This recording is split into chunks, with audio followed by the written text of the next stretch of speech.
Non c'è un po' la macchinazione, non c'è una politica scarsa.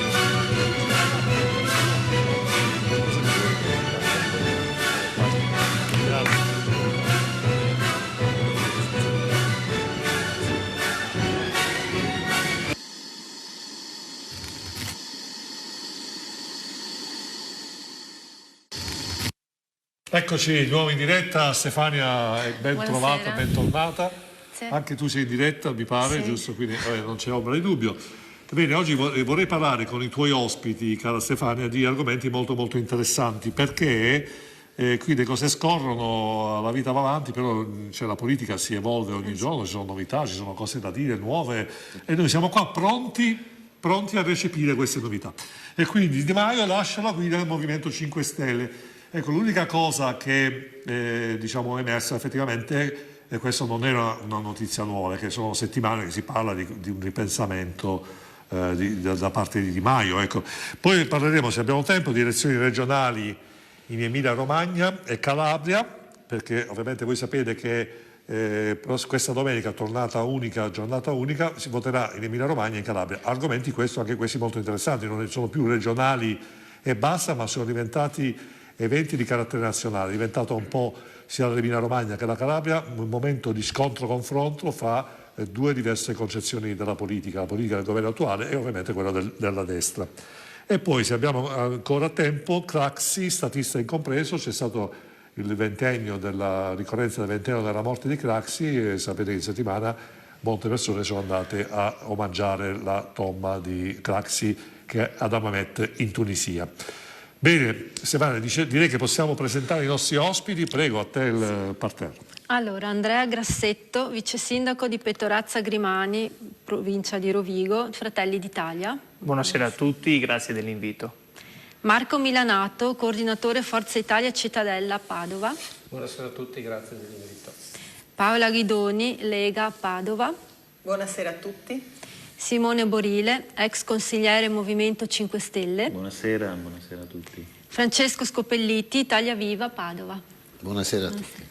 Ecco, salutiamo anche Simone Borile che ormai è diventato un anchorman, cioè è dappertutto, è diventato famosissimo, ormai fra un po' vi sostituirà. Io guardi che non sono geloso. No, guarda, io non ho velleità di presentatore. Sicuro? Perché la vedo un po'. Non è il mio lavoro. Ecco, e non lo saprei neanche fare. Quindi le manca solo la RAI, sì, Rete 4, ma se vuole, guardi, vedrò porlo fra una decina di giorni, le chiedo se è disponibile.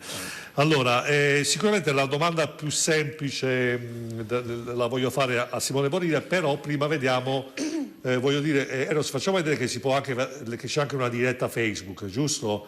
Facciamo vedere un filmatino, magari recuperiamo dal nostro archivio un filmato. Ecco, c'è la possibilità, grande Eros, sempre sul pezzo, come si dice. La pizza come l'hai presa? Margherita o 4 stagioni su? Poi mi dirai.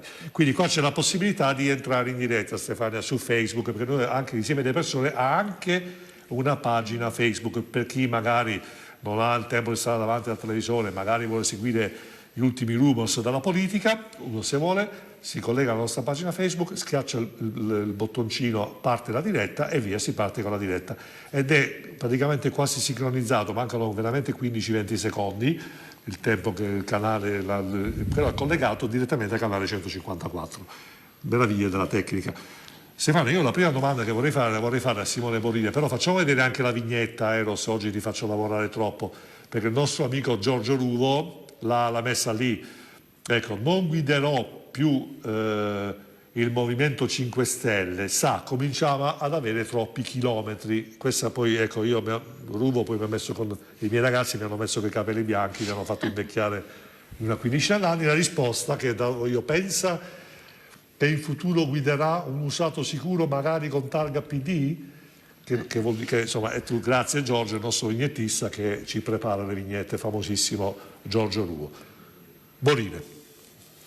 Ma le dimissioni di Di Maio erano nell'aria ancora un mese fa, per chi comunque ha rapporti con quello che accade a Roma e con l'apparato apicale del partito. Io a Di Maio riconosco il merito di aver portato il Movimento 5 Stelle al 33%, il demerito di averlo portato al 16%. Questo bisogna dare una lettura critica, perché il progetto del 5 Stelle di rinnovamento, di cambiamento ha coinvolto milioni di persone. E nulla toglie che in questi 20 mesi di governo siano state approvate 40 leggi, anche molte che io condivido, positive, non codice rosso, insomma ce ne sono tante di positive, non c'è ombra di dubbio. Però è chiaro che dal mio punto di vista, nel momento in cui ti proponi di governare con una forza politica, poi questa forza politica si defila, è molto difficile far capire al tuo elettorato che dopo una settimana si possa dialogare con un'altra forza politica antitetica a quello che era il tuo progetto di governo e di rinnovamento. E questo in un qualche modo ha fatto perdere consensi al Movimento 5 Stelle, che in ogni caso si è stabilizzato al 16%. Attenzione, diamo una lettura e mi tolgo via la maglia dei 5 Stelle e voglio dare una lettura critica a quanto avvenuto. Nel momento in cui noi abbiamo lavorato con la Lega, e secondo me abbiamo fatto anche delle leggi positive con la Lega, c'è stato comunque, siamo stati pochi mesi, neanche un anno probabilmente con la Lega. Quello che è avvenuto è che dal 33% noi siamo immediatamente scesi al 18-19%. Cioè questa alleanza con la Lega, seppur vista in un qualche modo anche come un'alleanza più tollerabile rispetto a quella col PD, perché noi alle elezioni politiche non eravamo contro la Lega, attenzione. Poi il conflitto è nato alle europee, ma alle elezioni politiche il 5 Stelle non ha mai attaccato la Lega e probabilmente anche questa forma. No, non era una questione di accordo, no, c'erano delle dinamiche diverse che la legge elettorale, che noi non avevamo votato, ha in un qualche modo creato uno scenario politico anche inaspettato. Però l'elettorato, nel momento in cui ha visto Movimento 5 Stelle e Lega, il nostro elettorato parlo, è chiaro che molto quell'elettorato di destra, perché il 5 Stelle in ogni caso ha coinvolto sia sensibilità di sinistra che di destra. Quelle di destra, nel momento in cui ci siamo alleati con la Lega, sono confluite alla Lega. Siamo stabilizzati al 16%, probabilmente con un elettorato che si sente più in un qualche modo orientato alle politiche di sinistra, e anche questo è vero, anche perché non abbiamo più perso consensi, ci siamo stabilizzati a quel 16%. Di Maio ha fatto bene a dimettersi, ma è il momento di cambiare. È il momento a un certo punto di ricostruire quei principi su cui il Movimento 5 Stelle era nato e dobbiamo ritornare a fare i grillini di una volta, che non vuol dire il no contro tutto, non è quel no che io ambisco, ma è un no costruttivo, è un no che va verso uno sperpero di denaro, verso una politica che non c'entra niente ad un rilancio del paese, ma essere più coscienziosi, più maturi, sedersi intorno ad un tavolo, se necessario anche rivedere determinati punti e determinate battaglie. E allora in questo modo, ritornando a fare i grillini di un tempo, secondo me l'elettorato può nuovamente, quell'elettorato che abbiamo perso, può nuovamente esprimere quella fiducia che inizialmente aveva espresso quando il Movimento 5 Stelle si era proposto come forza politica innovativa. Quindi in effetti Scopelliti, forse secondo me Borile voleva dire che Di Maio doveva dimettersi prima. Mi sento di interpretarla così, ecco come... Ma insomma... Guardi, io ho una chiave interpretativa leggermente diversa da quella di Simone, ovviamente, ed è questa. Intanto è ovvio che tutti facessero campagna elettorale contro chi era al governo. Al governo c'eravamo noi fino al 2018, quindi è ovvio che tutti facessero campagna elettorale contro il PD e non si facessero la guerra fra loro, insomma, no? Le varie compagini dell'opposizione. Dalle elezioni del 2018 esce un exploit fortissimo del Movimento 5 Stelle, una buonissima affermazione della Lega, ma la Lega è comunque il terzo partito, non è il secondo partito, rimane il Partito Democratico. A un certo punto, io me li ricordo gli strali di Di Battista contro Salvini, tanto per dire, insomma, Ma no? scusi, non è vero che no, i ma 5 Stelle... anche contro il PD, cioè, Ma ovviamente, no, ma però, ovviamente Quel io do famoso per disegno, scontato, quel poster che girava la che piovra, fossero tutti contro il PD, ma certamente non si presagiva nessuna alleanza fra il Movimento 5 Stelle e la Lega. L'alleanza fra il Movimento 5 Stelle e la Lega appare improvvisamente contro il volere di buona parte del centrodestra, perché vi ricordo che Forza Italia l'ha visto come un pugno in un occhio, no? Questo accordo fra Lega e 5 Stelle. Però io so benissimo che le alleanze si fanno in Parlamento e se c'è una maggioranza che ha i voti per governare, governa. certo. Quindi, però è sintomatico il fatto che i voti il Movimento 5 Stelle li abbia persi subito, Simone. Sì. Li ha persi praticamente nel giro di 6 mesi. Bene. Già 6 mesi dopo il governo con la Lega il movimento era sotto il 20%. Questo sta a significare che l'elettorato grillino si è accorto subito che malgrado ci fosse Conte l'elemento propulsivo di quel governo era la Lega e Salvini, no? Con le sue sparate. No, ma io, scusi, Scaparini, secondo me Conte all'epoca si ricorda, secondo me era un po' anonimo. Sì, diciamo che lo strapotere era fra i due, poi dopo era un notaio, si è un po' fatto messo in evidenza, però all'inizio era proprio nell'ombra, invece poi ha mostrato invece che anche lui ha una verve, una capacità di parlare e di muoversi grazie a politicamente. Renzi che insomma, no. Grazie a Renzi che ha stravolto tutto, insomma. Sì, insomma, Diciamo, diamo a Cesare quel che dice. Che rimane l'ago della bilancia, continua. Ma vedi, Vincenzo, la questione di Italia Viva non è tanto quella di voler essere a tutti i costi l'ago della bilancia. Intanto noi abbiamo fatto un'operazione ad agosto che era quella, cioè mettere fuori gioco Salvini, e ci siamo riusciti. Dopodiché adesso noi vogliamo che il governo prenda un'altra posizione, che diventi propositivo, che spenda i soldi che ci sono. Se non facciamo questo intervento shock sull'economia del paese, il paese va a rotoli e noi dobbiamo volere il bene del paese. E per volere il bene del paese vuol dire che Salvini non deve governare. C'è poco da fare. A proposito, Paolo Ghidoni vuole dire la sua, visto che comunque Francesco Scopelliti ha finito con una frase a effetto. Era per darle l'abbrivio. No, mi ha aiutato che invece di fare la domanda me l'ha fatta facile, diciamo. Dai. Questo assist proprio graditissimo, ma io sono convinta che il passo indietro di Di Maio sia dovuto alle scelte di Grillo, alla decisione di Grillo di fare il governo con il PD. E questo a dimostrazione del fatto che chi va col PD politicamente muore.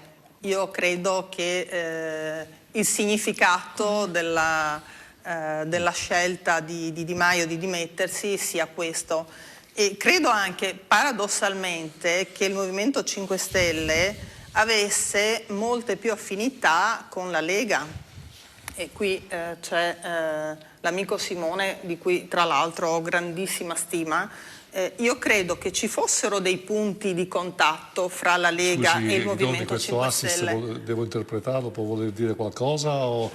No, questa guarda, da parecchio abbiamo fatto da anni ormai, da un paio d'anni, insomma, che... Finisco, Simone, scusi.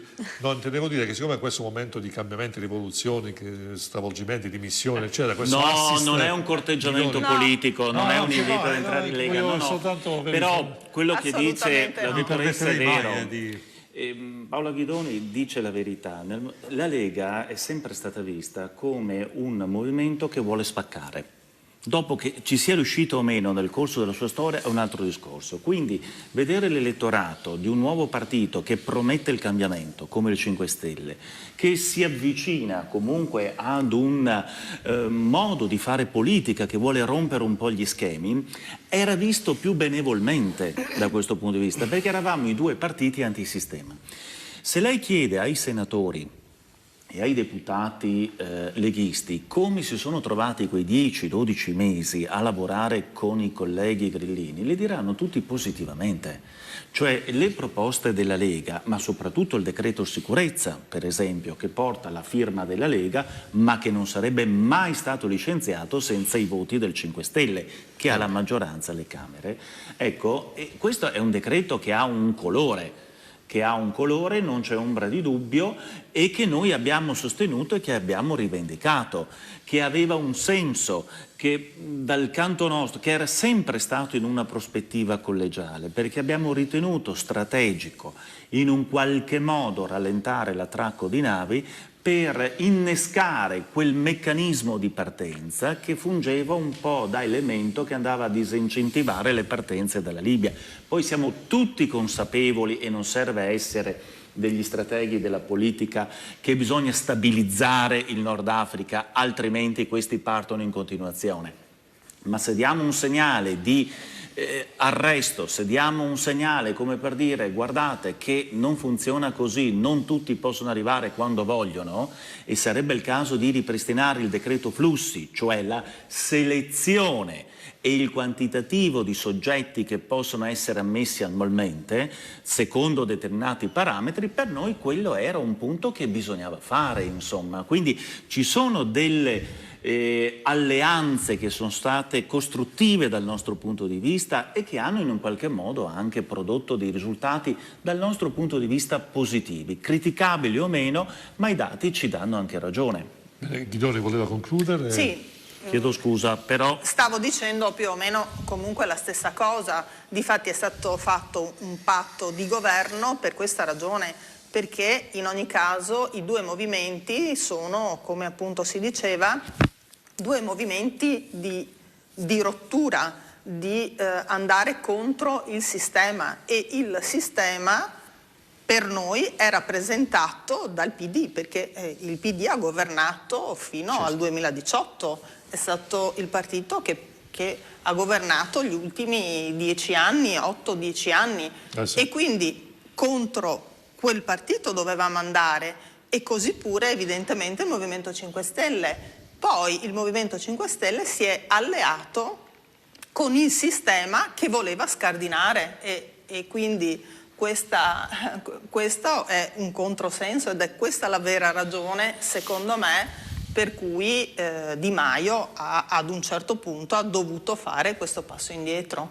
Sì, perché poi in effetti oggi secondo me l'elettorato, i sondaggi lo dimostrano, l'elettorato del Movimento 5 Stelle può essere entrato anche in confusione, in conflitto, cioè mi hai fatto una campagna elettorale contro il PD, contro il PD, e poi ti allei con la Lega, che comunque anche questa, come ha detto anche giustamente Simone Boride, è comunque un partito che è antisistemico, che comunque vuole cambiare parecchie cose. Poi a un certo punto disinneschi questo accordo e crei un accordo con quello che poteva essere il nemico. Sicuramente uno che ha votato 5 Stelle per questo motivo qui sicuramente può essere entrato in conflitto. Stefania, abbiamo una domanda da fare ai nostri ospiti. Chi scegli per la domanda? Il privilegiato che riceverà Marco Milanato, volevo chiedere cosa ne pensava del fatto che sembrerebbe che con le dimissioni di Di Maio potrebbe nascere un nuovo ulivo tra PD e 5 Stelle per andare insieme alle elezioni. Potrebbe nascere un nuovo ulivo tra PD e 5 Stelle. Sì. Volevo premettere alcune cose. La vignetta che abbiamo fatto parlava chiaro, l'abbiamo fatta apposta. Lugo penso che l'abbia interpretata con questo. Io non credo che nascerà quel tipo di accordo, e comunque fondamentali sono le elezioni di domenica per vedere il risultato, e dal risultato si capiranno molte cose. Volevo accennare prima ai discorsi che ho sentito di questo grande buon rapporto che tra 5 Stelle e Lega. Io forse ho visto un altro film. Ho visto un ministro. Anch'io. Ho visto un ministro 30 che prendeva le navi militari e faceva gli sgarbi a Salvini. Ho visto io. Ho visto un governo che noi lo chiamiamo il governo del fallimento, un governo che aveva promesso un anno bellissimo, una crescita del 2%, portando un incredibile reddito di cittadinanza, che è una delle più grandi fesserie che la Lega abbia votato, condito di quota 100, che è un'altra fesseria che stiamo pagando Contratti a adesso. tempo indeterminato Il nel risultato 2019 sono al i contratti a 111%. tempo Dati determinato Istat. sono una bufala, Dati perché Istat. una volta si Dati lavorava Istat. 8 ore, Dati adesso si Istat. lavora 4 ore, 111% di aumenti di contratti a tempo indeterminato. Qua non siamo Se fessi, voi siete i dati stati li in un sappiamo qualche benissimo. modo allontanati Quello è e stato messi il all'angolo, governo dovete del fare un mea fallimento. culpa, dovete Fallimento, fare. Se la crescita Lega ha pari a preso le distanze 0,1%. da voi, dovete fare E un mea oserei culpa anche dire- per i Parliamo vostri uno sopra l'altro, rappresentanti che vi sentiamo- rappresentano. perché Sentiamo dice le Milanato, cose- poi Loro prego. considerano occupata una persona che lavora 2 ore, 3 ore. Una volta si considerava occupata una persona che lavora 8 ore. Si dimezzano le ore e si raddoppiano gli occupati.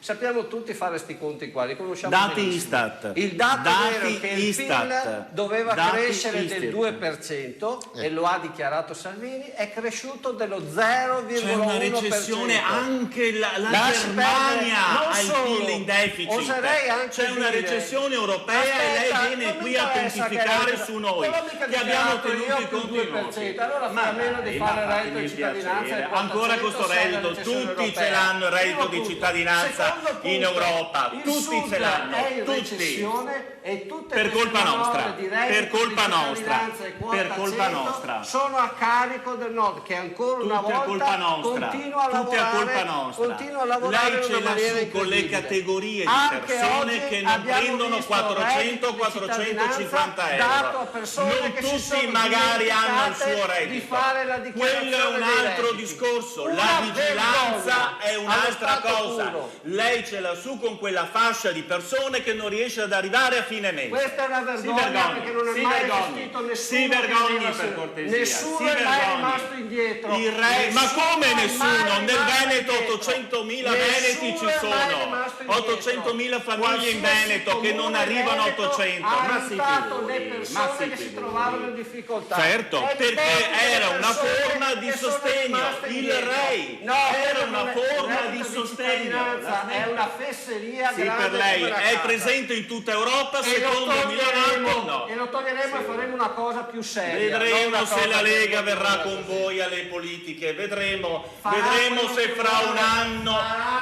vedremo quello se che fra un vuole. anno Tanto Forza non Italia vi ci sarà. preoccupate, Siete che voi un fino al partito 2023 destinato all'estinzione, perché se non avete quello stipendio, andate con reddito di cittadinanza. No, guardi, la verità. io lavoro il mio stipendio. Ma no, non ho non parlo di bisogno. te, Ecco. parlo dei parlamentari Ecco. 5 Stelle, non verranno mai a casa da Roma, fino al 2023. Te lo puoi garantire, possono perdere, prendere il 2%, a parte che il 16% è tutta da dimostrare. Ma come può sciacquarsi la bocca di un partito che è il doppio, il triplo di voi? Siete oramai in 4 gatti e viene a pontificare. Se le sue politiche fossero state vincenti sareste al 30%, siete al 6% che non vi vota neanche il condominio e il gelataro di casa. Dai, non ti preoccupare che il voto viene a pontificare che sono in estinzione con politiche di rilancio straordinario. Nel 2011 lei e il suo presidente ci ha fatto commissariare dall'Europa tramite Monti. Questa è la realtà, non ci venga a insegnare lezioni di allora, se politica vuoi ti do economica. io una lezione di economia nel sì, 2011, sì, hai sì, capito? sì, Di sì. fronte a una crisi Esattamente. che se voi affrontavate una Avanti, crisi che ha sì, affrontato sì. Berlusconi, Commissariati. sarete scappati Monti è tutti dal venuto primo per causa all'ultimo. vostra, per Diavolo, causa del dai. governo Berlusconi. Questo è il risultato. Non è niente vero. Allora, Monti è arrivato per dimentichiamo. fare delle riforme Sì, condivise sì, arriva, con il scusate, PD. posso e venire? riforme che fanno stare in piedi L'Europa questo ha paese, commissariato nonostante la l'Italia, cazzata lei ha del la reddito di memoria cittadinanza corta, e nonostante l'Italia le è fesserie stata di commissariata quota 100. per una Resta in politica piedi per la fallimentare del Fornero, governo che attualmente Berlusconi. esiste. Non parliamo Lei uno sopra non l'altro. ricorda nulla parliamo di uno quello sopra- che è avvenuto. Attenzione, non parliamo uno sopra l'altro perché altrimenti da casa poi cambiano canale e vanno sulla pagina Facebook di Stefania che potrebbe essere diversamente interessante. Sicuramente argomentazioni diciamo rispettabili dal mio punto di vista da tutti e due i lati, due interpretazioni che possono essere date in teoria si potrebbe dire che tutte e due in questo caso hanno avuto ragione, potrebbero avere ragione. Grassetto, lei è il suo turno, cosa dice?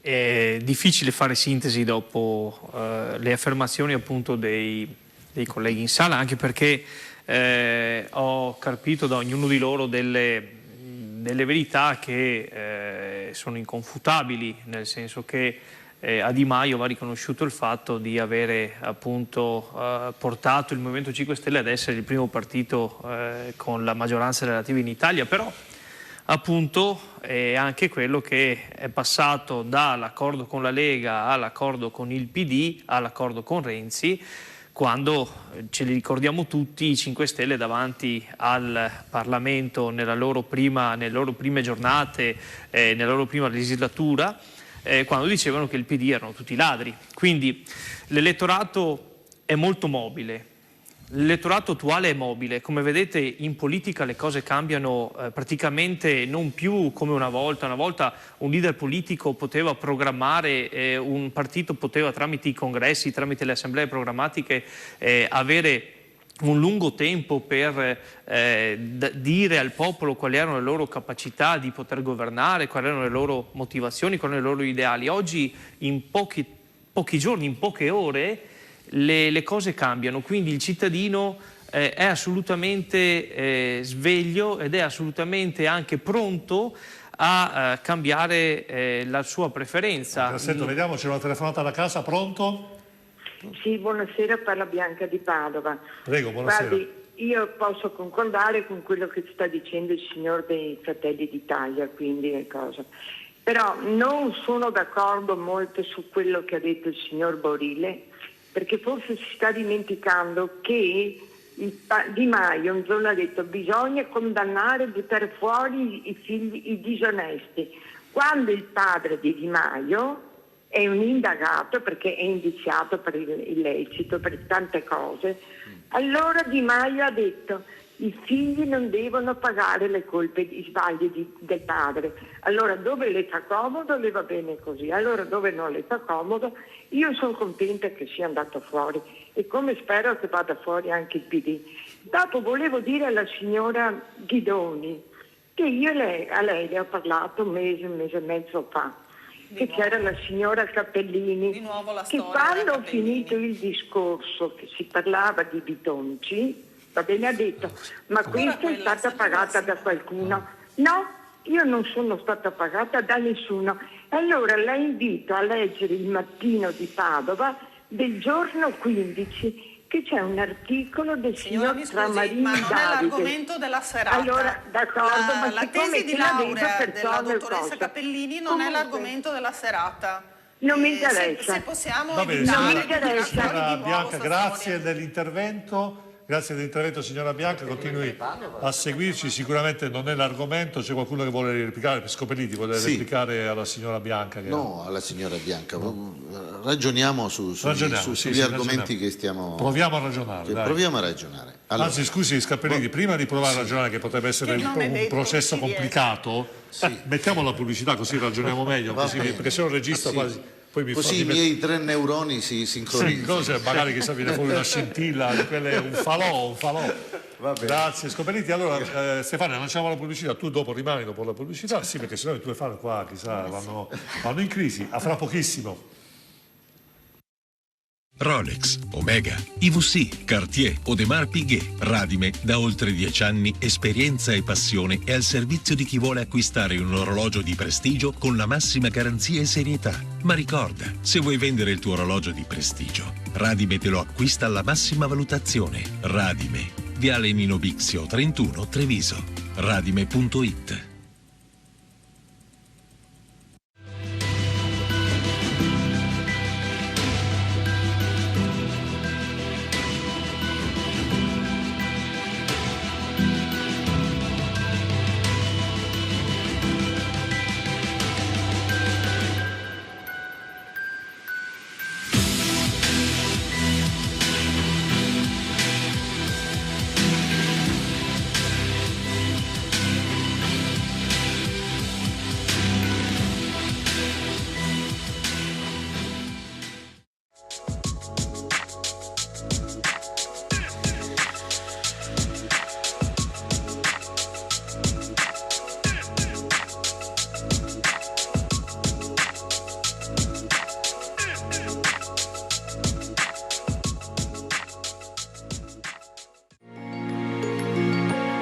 la tua agenzia viaggi. Con il network Infovacanze sarai assolutamente indipendente, ma affiancato da un team di tutor e colleghi sempre disponibili. Potrai far crescere la tua impresa specializzandoti in outgoing, ma se vorrai potrai sviluppare anche dei tuoi progetti di incoming. Prima di venire a parlare direttamente con me, passa dalle nostre agenzie, senti cosa dicono di noi e poi vieni a trovarci. Inizieremo un viaggio assieme. Per tutte le informazioni telefona al numero verde in sovraimpressione oppure entra nel sito www.infovacanze.it.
Grazie Eros, tu ci guidi sempre, attenzione qua pronti.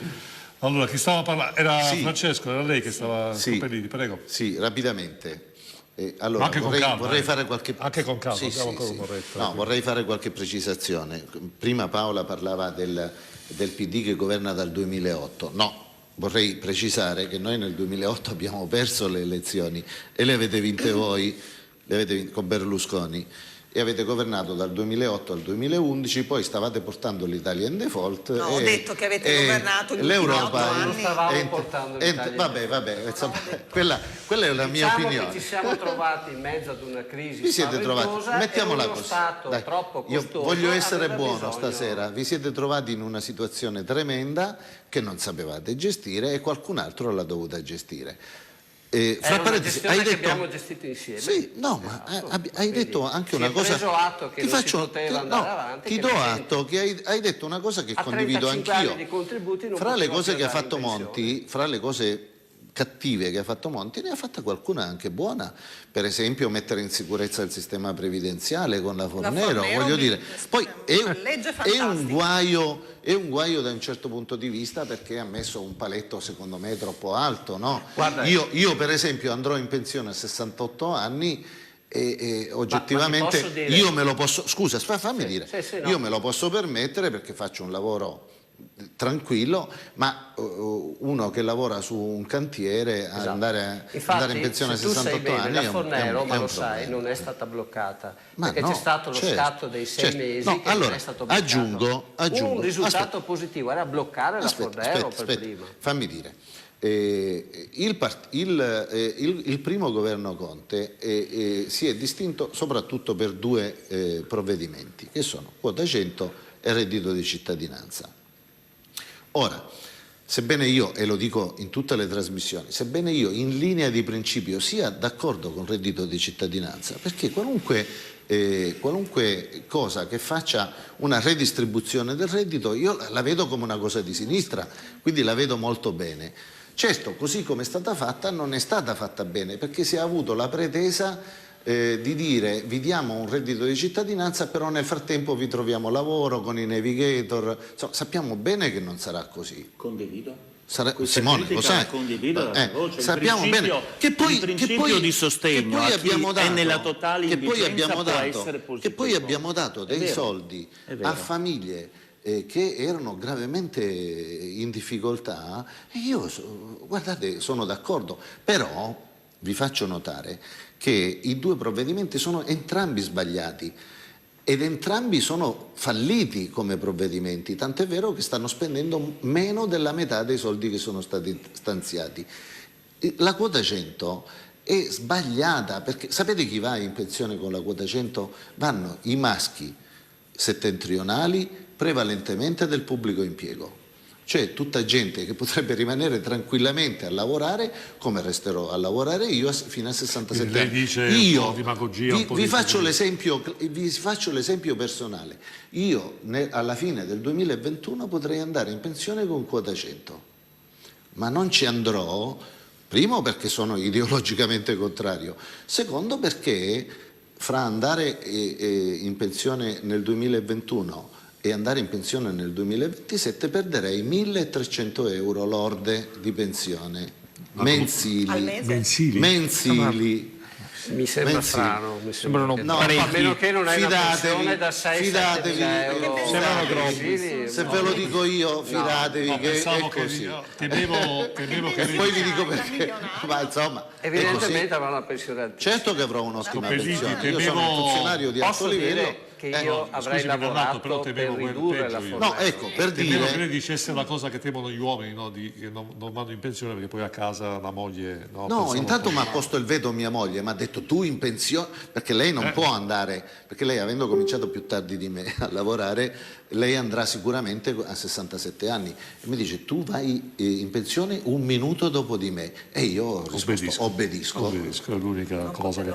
Ecco, ricordiamo 049... Riconosco l'autorità. Ecco, è importante perché ci sono quelli che non riconoscono, però, hai capito? No, io sì. Ci sono quelli che fanno sarebbe peggio. stato bloccare la Fornero Scusi, a Milanato, 42 scusi. mesi. Milanato, anche abbassarla. Milanato, adesso diamo solo un segnale a casa, 049 63 11 11, per chi volesse chiamare da casa, fare domande pertinenti agli argomenti che vogliamo affrontare, se vogliamo affrontare qualche altro argomento, di ipotesi di laurea, eccetera, un'altra volta. Milanato, prego.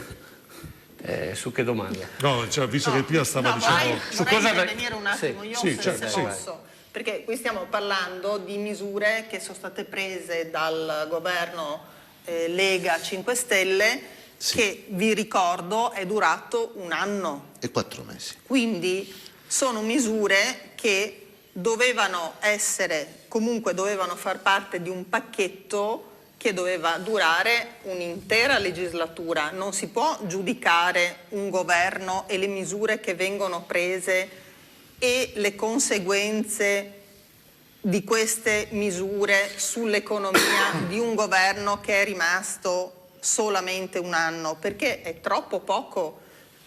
Il primo governo Conte è partito con una serie di misure a sostegno del reddito. È partito dalla parte più debole del paese. Vi ricordo che abbiamo più o meno 5 milioni di poveri, poi insomma i numeri cambiano un po', ma più o meno stiamo parlando di qualche milione di poveri. Sì. Abbiamo una serie di partite IVA piccole che molto spesso non sono partite IVA vere, ma sono redditi di lavoro dipendente camuffati, e quindi lì abbiamo introdotto la flat tax, alzandola per le piccole partite IVA e abolito tutta una serie di adempimenti fiscali per andare incontro alla parte debole del paese. E quella è buona, evidente che non si poteva fare, non si potevano prendere tutte le misure necessarie di anni e anni di malgoverno, tutti in 1 anno. Siamo partiti con una piccola parte della popolazione, quella più debole, e l'obiettivo era quello di lasciare più soldi in tasca agli italiani a supporto della domanda interna, perché uno dei problemi che ha questo paese, ed è, ritorniamo alla questione che ha detto lei sul fatto che il PIL sta crescendo poco. Certo che sta crescendo poco, perché noi non abbiamo la domanda interna che rimane bassa mi lasci finire per cortesia, io l'ho lasciata finire, e siamo legati all'export, per cui siamo legati alla domanda esterna, in particolare alla Germania. In questo momento la Germania sta andando molto male e di conseguenza anche il nostro PIL immediatamente ne ha risentito. Se noi avessimo continuato con le misure a sostegno del reddito, che era quello che voleva fare il governo 5 Stelle Lega, la situazione sarebbe migliorata. Ma ripeto, sono misure che dovevano essere prese nell'arco di almeno qualche anno di governo. È impossibile giudicare dopo un anno. Io dico, lei fa il commercialista, però non mi sembra che dal punto di vista economico possiamo definire il governo precedente malgoverno, nel senso che comunque l'industria 4.0, Job Act, comunque sono stati dei segnali secondo me forti. Perché il problema del reddito di cittadinanza, come ha detto Borile, che ce l'hanno tutti in Europa, il problema non è il reddito di cittadinanza, il problema sono gli italiani che sono più furbi. C'è un problema culturale nel nostro paese. Non c'è ombra di dubbio. Io ho sentito, non c'è ombra di dubbio. Guardi, le dico, Scoperiti, ecco, magari non c'è ombra di dubbio. Su questo siamo tutti d'accordo, però non lo risolvi in un anno di governo. Un albergatore di Jesolo, non faccio nomi, che mi ha detto avevo sempre dei camerieri calabresi, non sono venuti quest'estate a fare la stagione, mi ha detto noi ci accontentiamo di 750 euro. Esatto. E questa cosa per me è stata... Come? Sì, esatto. hai capito bene. No. Io ho un'infinità di casi di gente che era nella totale indigenza, attenzione, con delle testimonianze in cui, mi dispiace dirlo, ma i tovaglioli di carta non sapevano se utilizzarlo quel giorno per pulirsi il viso, eccetera, o per utilizzarlo per l'igiene intima. Ecco, cioè siamo arrivati, ci sono questi casi che è bene sottolineare e fa bene farlo. Il principio del reddito di cittadinanza, almeno così come doveva essere strutturato, era quello in un qualche modo di intervenire in queste fasce indigenti attraverso un sistema di controllo efficace, cosa che sì, arrivano, però arrivano in ritardo e non sempre arrivano, perché oggi noi abbiamo scoperto che ci sono questi casi qualche mese fa, però questa gente ha iniziato a percepirlo il reddito di cittadinanza. Quindi bisognava fare dei controlli a monte. Anzi, io aggiungo un'altra cosa. Se è vero che il reddito di cittadinanza era finalizzato ad un periodo formativo e comunque per trovarti in ogni caso lavoro, prima mi crei le condizioni di lavoro. E poi eventualmente chi non riesce in un qualche modo, ecco che può trovare un sostegno. Allora in questa ottica, che richiedeva inevitabilmente anche un periodo di perfezionamento, perché così com'è è agli occhi di tutti che è imperfetto, e ha ragione Milanato nel dire questo, ma il principio stesso nell'andare a sostenere determinate che sono nella assoluta indigenza, secondo me è un principio sano di uno Stato sociale, di una quinta potenza economica al mondo.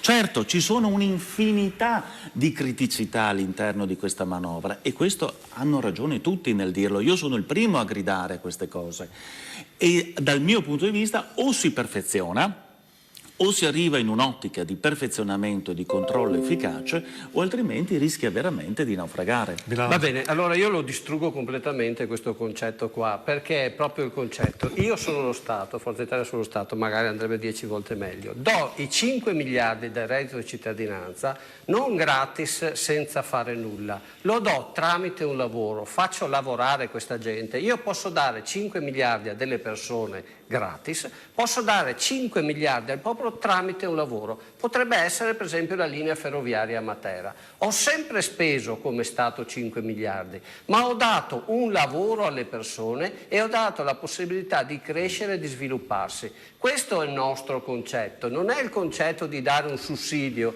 È chiaro che i 5 Stelle hanno preso il 32%, andavano al sud con la loro lavagnetta, 900 euro, così 1100 euro. Noi abbiamo in Veneto preso il 4%. Ci credo che noi prendiamo il 14% e loro prendono il 32%. Ma no, voi avete preso, voi siete al 7% perché avete inaugurato una classe politica di sciamannati soubrette televisive, Minetti, Biancofiore, queste erano le vostre perle che ci hanno portato. Sto finendo io. Il reddito di cittadinanza, una classe politica degenerativa facciamo concludere sciamannati proprio, Minetti. Salvini, quando Bianco 5 Fiore, miliardi ma di si cosa possono ne dare alla Dell'Utri, gente, l'altro che creando andava con un minorenni, progetto, anche un il lavoro coraggio di che ce parlare. ne Ma possono con che essere di coraggio? tutti i tipi. Con che Creando coraggio una- voi venite a avanti, ma mi lasci finire il pontificare? concetto Ma venite a stasera. dire che siamo Ma noi dei vergognate, millantatori? domenica prendete il Siete 2% millantatori, domenica. È per quello che ha dato le dimissioni, millantatori. quelli Ma con guardate quella voi che immunità, ha personaggi dato vi le dimissioni. rappresentano. Il signor Di Maio deve andare a lavorare e fra Avete 20 anni infangato torna quella quando che è ha la lavorato, politica con hai i vostri capito? rappresentanti. Quella è la verità, siccome non ha nemmeno condannati per mafia, strette, di tutto bene. Ecco la cultura cavallo di italiana. battaglia, Ecco la qua. cultura Le italiana. balle, Eccolo le qua. balle. Balle. La nostra Facciamo una- cultura è non di dare parliamo È dello stato Stato. condannato Berlusconi, tramite sì un o no? lavoro, È non stato regalando condannato, soldi sì a o no? Lo parcheggiatori dica, abusivi, lo a dica. È ristoratori stato che non condannato, sì o presentano no? la- Dell'Utri, Minetti. Ma cosa c'entra? Ma cosa No, c'entra? come Stiamo cosa parlando c'entra? del Ma reddito cosa di sta cittadinanza. dicendo? Ma sei capace Questa è la di fare vostra un discorso? rappresentanza. Ce la fai a connettere? No, io Ce la no, fai a guardi, non connettere? venga a fare Stiamo qui tanti parlando di ragionamenti. reddito di cittadinanza. Lei è cieco, Vuoi lei che è parliamo di Dell'Utri? completamente. Parliamo di Dell'Utri. Possiamo parlare di Adesso sto Berlusconi e delle intervenendo io condanne. del reddito di cittadinanza. Non parliamo Sta dello dicendo Stato. delle Sto fesserie intervenendo per del me, cittadinanza. che un soggetto Oggi- che rappresenta un scusate, partito del scusate, genere pontifica volevo dire che oggi inutilmente. Sentiamo oggi- Scopelliti, sentiamo oggi Berlusconi era in Calabria con la... C'è stato un disastro di gente. Come- l'ho visto. come si chiama? A Tropea. Come si chiama la candidata? Sì, è stato vergognoso l'uscita di Con la Berlusconi. candidata. C'era una marea di gente. Bellissimo, lo so, sono imbarazzante, sicuro che era un posto bellissimo. imbarazzante. E allora E alla Mezzia Terme, Berlusconi, giusto per Berlusconi dire- ha detto giusto per dire alla aspetta, Mezzia Terme, fammi dire questa lei cosa. ha detto Berlusconi si presenta con la candidata. 5 Stelle nel 2018 Berlusconi- hanno preso 33%. Berlusconi un mese fa si è hanno preso il 4%, Forza Italia li ha triplicati.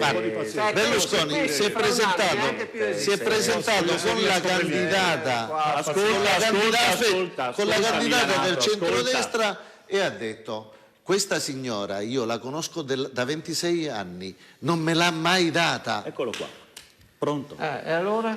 E allora Io va gli tutto bene. sparavo un colpo. Va tutto Cioè, bene. quello si deve... Va bene, ma tutto è un bene. Ma cretino. Berlusconi lo puoi prendere così come, ma cosa c'entra? Cosa c'entra la battuta col progetto del reddito di cittadinanza? No, A la noi battuta interessa è il gente che progetto fa di crescere Berlusconi. il paese. La battuta è il progetto di Tu Berlusconi. a parlare di una cosa Dai, incredibile, per favore. redistribuzione del reddito. Ma che redistribuzione del reddito? 83 Devi anni, far crescere che il si paese. ritiri, Bisogna portare tanto idee ormai l'ha nuove per fatto far il bene della crescere sua il paese. azienda. La vergogna C'è Silvio. La vergogna dell'Italia è stato Berlusconi. Non me l'ha mai La data. vergogna della classe politica L'ultima cosa, Di italiana. Maio, perché se ne va Di Maio? Perché dai, è dicelo. un ragazzino che non sa nulla e che deve andare 20 anni a lavorare, fra 20 anni torna a fare politica. Chi fa politica deve aver lavorato 10-15 Minetti, anni. la Deve aver Minetti, fatto ci dica esperienza. che lavori ha fatto Deve la aver Minetti fatto- che abbiamo pagato 9.000 euro al mese. Perché Ci dici dica che la lavoro ha fatto Di Minetti, Maio, ci dica dici la che Gelmini lavoro ha quando fatto era questa ministro spesa, dell'università. dici che lavoro ha fatto Se per l'evasore questo neanche fiscale Grillo. sì, ma Dici lasciamo che lavoro ha evasore fatto. fiscale di Grillo. Ma Parliamo Grillo di è un Berlusconi evasore fiscale che è di stato Grillo. condannato. Lo sanno tutti. È stato condannato Berlusconi, ma questo fuori. Ma questo vive in un altro pianeta. Vive in un altro pianeta. Viene a pontificare. Viene a pontificare quando rappresenta un partito di delinquenti.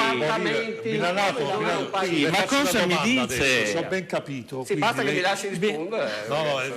però non parlate uno sopra l'altro perché Ha sennò ragione, prende a chiedo scusa, ha ragione. Quindi le faccio una domanda. Quindi, secondo lei Di Maio non si doveva dimettere da segretario ma da ministro degli esteri? Beh, quindi. se, Cioè, da quello che ho principalmente capito... perché adesso non siamo entrati sull'argomento del ministro degli esteri perché povrete è come sparare sulla Croce Rossa, è un disastro assoluto. cioè, nel senso, come ha Cioè, ragionato... peggio io di non è che- così non potevamo avere. Le parlo io dei ministri Peggio del di governo così Berlusconi. non potevamo avere. Se vuole io comincio, Diciamo guardi, che vado avanti che è un perfino la piacere. Maglia, la Questo ha una giornalista Maglia, capacità è dai di tempi di Berlusconi che non deprogrammazione esiste cognitiva. politica. Deprogrammazione Io penso- cognitiva. Hanno Sentiamo rimosso Grassetto, tutto Morini, quello che hanno fatto. Voi siete Chiedo Grassetto scusa. che se no non mi Sì, ha torna a casa ragione, Rovigo dai, e... ha ragione. Sì, Ma devo io calmarmi. penso proprio che Sì, non serve, se non continuano serve. così di voti ne perderanno ancora domenica tutti e due però perché stiamo distanti da quello che è da quello che è il reale da casa problema. mi mandano dei messaggi dicendo non si capisce niente, cioè purtroppo da casa Milanato, sì, no, okay. questo non è un problema, qua ci capiamo, ma vabbè. da casa invece qua a Canale Italia non c'hanno una tecnologia che permette la divisione del segnale, quindi risulta, è vero, se è colpa tua sappilo, che quindi c'è questo caos che viene e la gente cambia canale, quindi va sulla pagina pubblica di Stefania e si mette a guardare. Guardano lì, si accontentano. Quindi sentiamo Grassetto, prego. Sì, in Fratelli d'Italia abbiamo un'altra idea e l'abbiamo sempre espressa. Se vogliamo assistere le persone che hanno dei problemi appunto di natura economica o sociale, assolutamente vanno assistite. Però se vogliamo incrementare e migliorare il prodotto interno lordo di questo paese, dobbiamo puntare sul lavoro. Esatto. Dobbiamo defiscalizzare Esatto. alcune tassazioni che ci sono per le aziende, perché io non ho mai visto, non si può parlare di lavoro senza parlare del lavoro stesso e di chi crea il lavoro, dell'artigiano, dell'imprenditore, dell'operaio, dell'impiegato. Alla fine nel reddito di cittadinanza effettivamente l'idea non era male, se la vogliamo dire, ma operativamente poi ha mostrato delle falle enormi, notizia di oggi anche appunto in Calabria.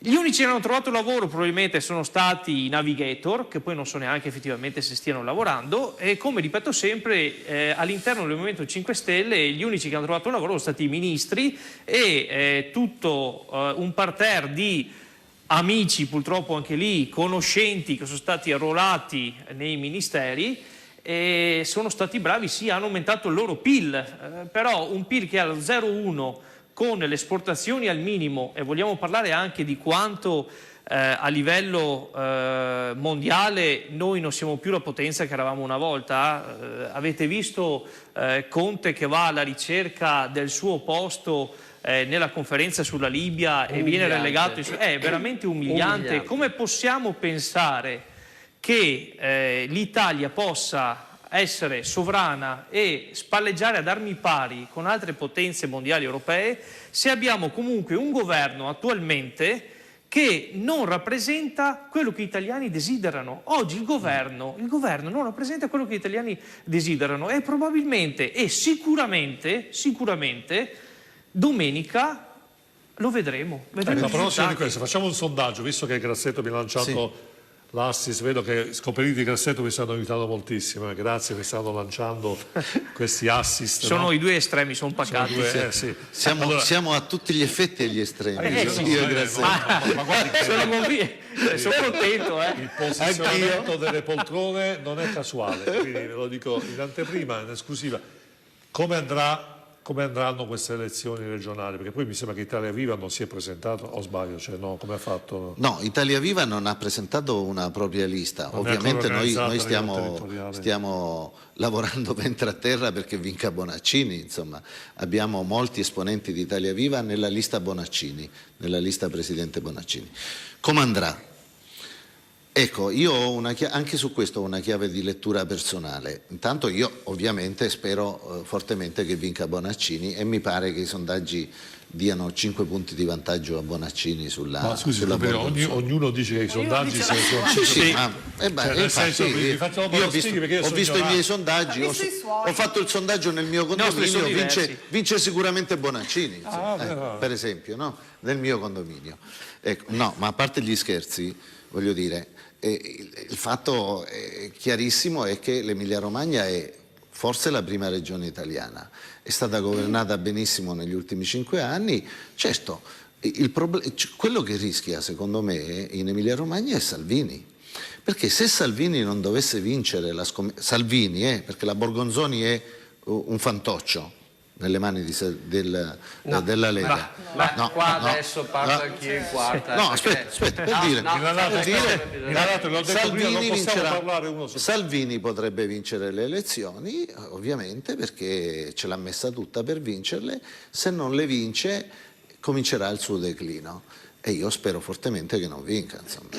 Riparte, insomma, Borrire cosa? Anche perché il 5 Stelle anche là si è presentato da solo, quindi... Sì, ma guardi, al di fuori del 5 Stelle l'Emilia Romagna è una regione che per 70 anni è stata in mano al centro-sinistra e dobbiamo dirlo. Quindi se dovesse vincere il centro-sinistra, dal mio punto di vista non ci sarebbe nulla di nuovo, cioè non sconvolgiamoci, cioè mettiamola anche come opzione concreta, reale, è molto probabile che Salvini non vinca domenica, ma perché è una regione che tradizionalmente è di centro-sinistra, ha sempre avuto un 70%, ragazzi, voglio dire, solo con il sindaco di Bologna che Renzo Imbeni, te lo ricordi? Ecco. Renzo Imbeni. Quindi ci sono state delle dinamiche passate, ma la regione è tradizionalmente di centrosinistra, cioè se veramente Salvini dovesse vincere domenica è chiaro che questo avrà una ripercussione sulla politica nazionale, perché già il fatto che ci vada Salvini a mettere la faccia sta dando un colore di politica nazionale a queste elezioni.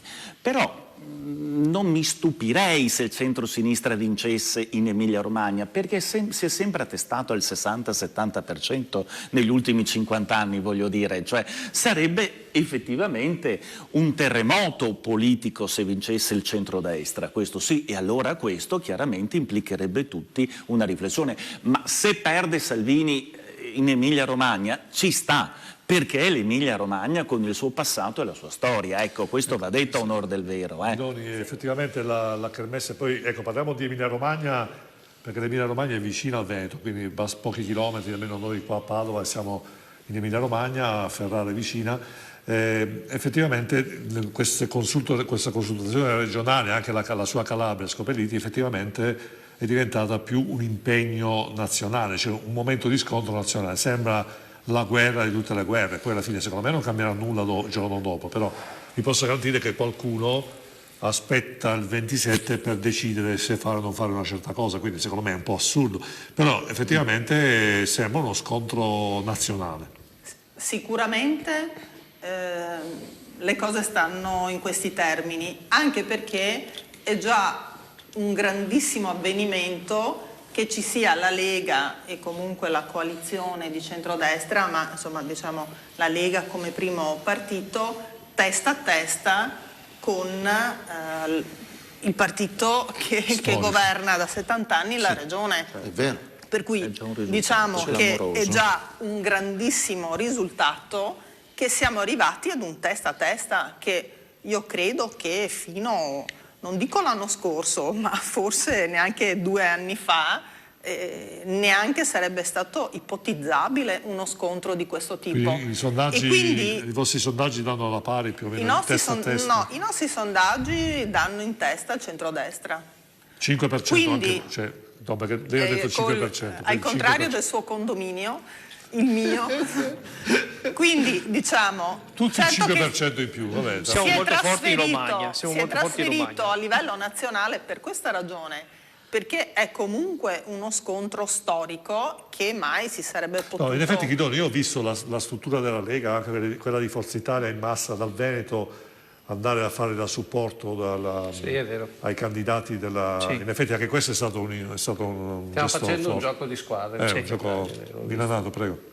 Beh, noi ci crediamo a questo sogno, mia nonna è emiliana di Pavullo nel Fregnano e per noi sarebbe veramente un sogno dare la libertà o dare il gusto della libertà a questa terra. Non è vero che la Borgonzoni è un pagliaccio, semmai è vero che i partiti... No, non è vero... Fantoccio. Un fantoccio, scusi il termine, ecco. ho sbagliato il termine. È vero che i fantocci sono i simboli di PD Italia Viva nel candidato loro, perché sono spariti letteralmente. Si vergogna dei suoi partiti, si è messo un simbolo verde e con quello pensa di vincere le elezioni. Perché diciamo che Bonaccini il verde porta bene. Non ha messo il PD, il simbolo del PD. Ecco, diciamo che se c'è qualcuno nell'Emilia Romagna... Se c'è qualcuno dall'Emilia Romagna che vuole dire la sua, noi siamo in collegamento nazionale, quindi ben volentieri facciamo qualche domanda. Grassetto, effettivamente anche Fratelli d'Italia dal Veneto ha supportato, anche voi come Rovigo siete vicini come... Sì, assolutamente, siamo vicini a Ferrara e sentiamo fortemente queste elezioni. Abbiamo visto in ogni... dove andava la Meloni e la dirigenza locale e nazionale di Fratelli d'Italia a supporto della candidata appunto Bergonzoni, abbiamo visto le piazze piene e È vero che a volte ci sono le piazze piene, i seggi vuoti, diceva qualcuno, ma questa volta penso sia arrivata veramente la possibilità che l'aria cambi. Vorrei schematizzare un po' così in maniera simpatica e goliardica anche quello che spero succeda domenica. Nella regione di Don Camillo e Beppone io spero che da buoni Fernandel scassotteremo volentieri fuori dalla regione I Peppone. Cosa? Tu tieni per Don Camillo, insomma. E sicuramente Don Camillo terrebbe per noi adesso, sono sicuro, e penso siamo Anche se la siamo Chiesa non è fiduciosi. proprio tutta così. Sì, ma Don Camillo era dalla nostra parte, Esatto, sono sicuro della nostra parte, non possiamo, perché altrimenti ti tacerebbero di magari revisionismo o magari di apologia, ma se vi ricordate nel loro film quando mette su l'inno del Piave, che poi è impossibile essere tacciati di ciò perché è stato l'inno italiano per diversi anni, sarebbe la nostra parte. Quindi io penso che ci sia la possibilità di vincere e comunque, come diceva anche la collega della Lega, già essere qui a dire siamo sul pezzo e abbiamo possibilità di vincere.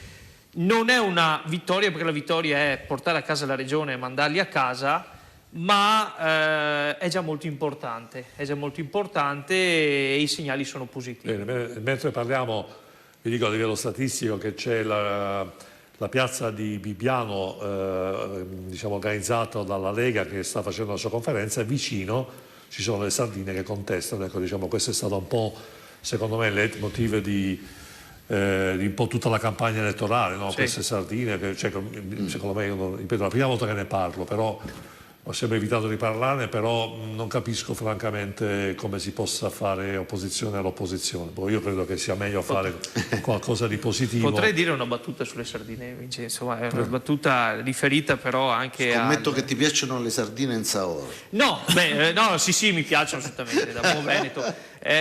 Ritornando un po', torniamo indietro senza però alimentare ancora il buon Borile. I 5 Stelle avevano detto che aprivano in Parlamento come una scatoletta. Sì, sono uscite le sardine però. E non li stanno sostenendo assolutamente, perché sostengono qualcun altro. Quindi non lo so se se affidiamo a dei ragazzi anche simpatici, se vogliamo dire, dai, almeno così visivamente da vedere in TV, anche carini, se affidiamo, se la sinistra si affida a loro, se il PD si affida a loro per cercare di tirare fuori dai sarcofagi un po' di gente perché vada a votare, vuol dire che siamo veramente messi brevemente, poi dobbiamo... Brevemente, allora io ho una chiave di lettura sociologica che mi fa... No, guarda che c'è il dottor Borile, un attimo solo, 40 secondi ci poi mettiamo il dottore, poi il dottor Borile poi le mette il voto qua e dopo io sono laureato in sociologia, quindi ho pieno titolo per fare un'analisi sociologica, se permette. Allora, l'analisi è questa. Il Veneto e l'Emilia Romagna sono 2 regioni, entrambe molto ricche, con più o meno lo stesso tipo di popolazione, con una differenza sostanziale però. Mentre la popolazione in Emilia Romagna è prevalentemente inurbata, in Veneto è prevalentemente distribuita sul territorio. E tradizionalmente le popolazioni inurbate sono leggermente più progressiste e quelle invece meno inurbate sono più conservatrici. È per questo che in Veneto praticamente è una battaglia persa combattere contro la Lega e contro Zaia, mentre invece in Emilia è più facile che vinca Dottor Borile, che voto mettiamo a Scolpelli? È giusto l'analisi? 5 secondi e poi dobbiamo lo sostiene anche lo sostengono anche sociologi abbastanza. È una lettura parziale, bisogna vedere il tessuto socio-economico del Veneto rispetto a quello dell'Emilia Romagna. È vero anche che però in Veneto dobbiamo avere il coraggio di dirlo. cioè al di fuori di questa imprenditoria, no, veneta, della piccola e media impresa, di cui anche il centrodestra si è sempre fatto portavoce da questo punto di vista, e dobbiamo anche dirlo. Certo. Quindi io ritengo anche che la classe politica di opposizione al centrodestra in Veneto non sia mai riuscita negli anni a intercettare quella fascia di elettorato che vedeva eventualmente nel centrodestra eventualmente un portavoce politico. Quindi, poi attenzione, non è vero che le zone più urbanizzate e quindi le città, attenzione, sono più conservatrici. Stiamo attenti in questo, No, perché vediamo... Diceva il contrario. il contrario, bene, perfetto, sì, allora mi sta bene, confermo quello che dico, perché se andiamo a vedere effettivamente... vediamo Padova, vediamo Padova, cioè ci sono Venezia, il ruolo delle università, cioè stiamo però. attenti, ci sono tante dinamiche che compongono poi il puzzle Ma elettorale. Treviso abbiamo vinto 5 anni fa. Sì, ma per dire, no? basta. caso. Sì, Mi ha cacciato via è subito. stato un bravo, è stato Ma un sì, ma Mi ha infatti cacciato via il subito. Veneto è difficile vincere, e ciò nonostante in tante città No, è perché si è diviso il governiamo, centrodestra. abbiamo a governato. Treviso, quindi- Allora, qualcuno dice qua, mi mandano un messaggio, Silvio Berlusconi, 488 perquisizioni, 290.000 intercettazioni telefoniche, 34 volte imputato, 19 ipotesi di reato, 7 procure in campo, 108 inchieste contro le sue aziende, 2.497 udienze in tribunale. 20 Pubblicità, anni di Loving persecuzione. Food. Lanciamo 7 poi Loving volte Food, condannato, no, 11 pensiamoci un volte attimo. prescritto. Condannato pensiamoci un una attimo. volta e le prescrizioni sono tutte 11 assoluzioni. volte. Pur di non dare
Eccoci qua, tornati in diretta. Eros, parliamo di Loving Food, so che è un argomento che ti piace tanto. Il cibo è una cosa importante, noi siamo quello che mangiamo, dice qualcuno. Certe volte non abbiamo il tempo di gustare il cibo, noi veniamo da una tradizione culturale e gastronomica molto molto importante. Invece bisogna tornare a scoprire delle eccellenze. In Veneto ce ne sono tantissime, in Italia ancora di più. Siamo famosi per avere le nostre peculiarità dal punto di vista del cibo, formaggi, salumi, qualunque prodotto, vino, e l'Europa ce lo vuole togliere, invece noi dobbiamo fare una lotta per difendere il gusto italiano, anche attraverso Loving Food, che ha la pretesa di spiegare alle persone gli abbinamenti enogastronomici, quindi come si mangia alla fin fine, cosa mangio con questo, se bevo questo vino cosa mangio, se mangio questa carne qual è il contorno migliore. Ecco, noi lo spieghiamo attraverso percorsi enogastronomici in giro per le aziende del Veneto, quindi se qualcuno a un'azienda particolare, vuole raccontare il proprio prodotto in una maniera un po' diversa, contatti Loving Food. Grazie Eros e grazie anche al nostro main sponsor Loving Food. Adesso Eros, vorrei che tu mettessi un piccolo contributo video di quello che dice il ministro che si è dimesso a proposito del Movimento 5 Stelle. Vediamolo assieme.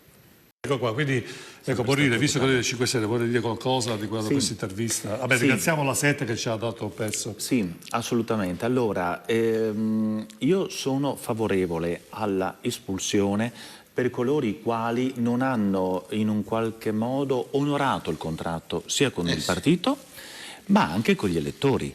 Tu come di fronte agli elettori hai promesso di restituire una somma di denaro. Ci sono delle regole in ogni partito e questo avviene in tutti i partiti, non solo nei 5 Stelle. Anche nel nostro. Avviene nel PD, nella Lega, in Forza Italia, perché quei fondi servono per delle finalità che possono essere a livello organizzativo del partito.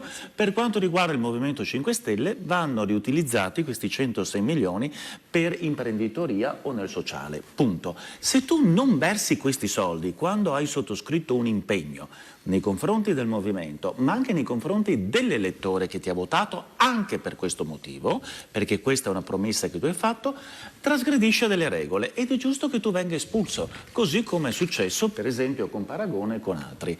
Quindi dei 330 parlamentari, 30, sappiate, sono stati poi allontanati o invitati ad allontanarsi o ad espulsi proprio perché non avevano restituito. Però Fioramonti dice un'altra cosa alla fine, Borrile, cioè, si ricorda, dice come mai hanno cambiato, prima era un ente pubblico, la donazione... No, non era invece... mai stato. Allora quello è un problema, ha fatto bene a dirmelo, perché è un problema giuridico. Infatti adesso sembrano che stiano... Borrile, vediamo chi c'è. Pronto? Sì. Buonasera? Pronto? Buonasera, sono Gianpietro da Santa Maria di Sala. Sì, prego, buonasera. Scusa, io volevo intervenire su quello che stava dicendo adesso quel signore del Movimento 5 Stelle. Sì. Quando dice che è un problema di essere corretti, di regole, eccetera. Allora, prima cosa, il Movimento 5 Stelle ha fatto una campagna elettorale su delle cose e non le sta mantenendo. Mai con il PD e siete andati col PD. Poi, le regole siete stati primi a cambiarle voi. Quando non avete più fatto chiarezza sulla fine di quei soldi, quando senza dire niente a nessuno avete preso quei soldi e li avete testati da un'altra parte.